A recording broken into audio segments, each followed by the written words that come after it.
So with this specific example, we're looking at the variables of if you are female or not female, and if you're blue or not blue.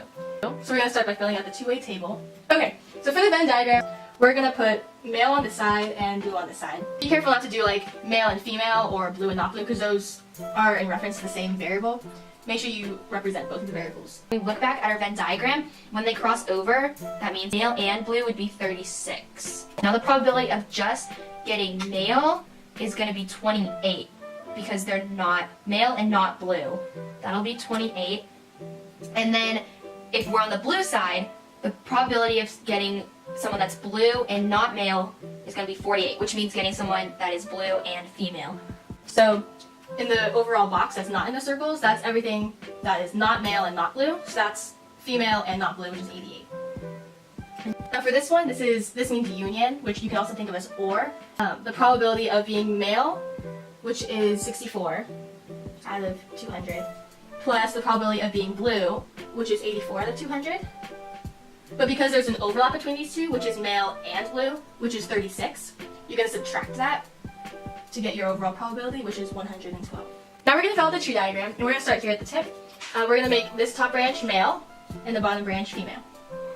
And we know the probability of being male, just overall, is 64 out of 200 from up here, which is 0.32. And female will be 0.68. Now going off of that, this is going to deal with conditional probabilities. So we know the probability of being a blue male is 0.5625, which we can get from converting the fractions from our information up here or in here into decimal form. And then the probability of being not blue and male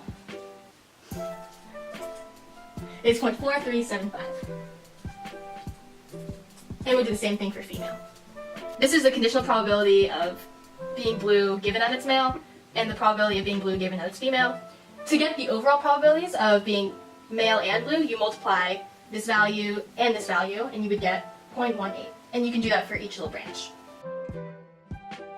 And those should all add up to 1 or about 1. So there are 4 runners on the new high school team. The team is planning to participate in a race in which each new runner runs a mile. The team time is the sum of the individual times for the 4 runners. Assume that the individual times of the 4 runners are all independent of each other. The individual times and minutes of the runners in similar races are approximately normal with the following means and standard deviations. So for part A, the question says, run of 3 things that he can run a mile in less than 4.2 minutes in the next race.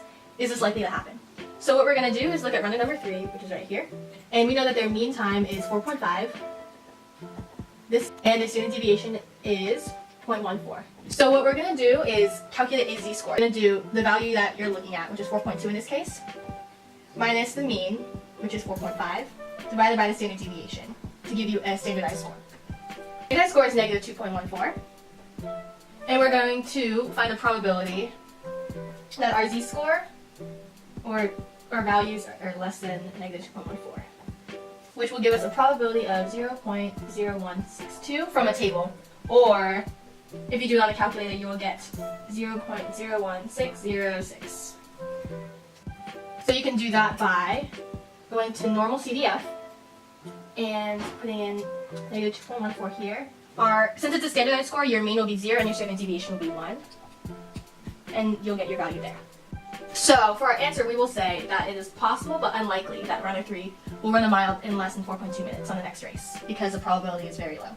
So for part B, it says the distribution of possible team times is approximately normal. What are the mean and standard deviation of this distribution? So pretty much what they're asking us to do is find the total mean for all 4 runners and the total standard deviation.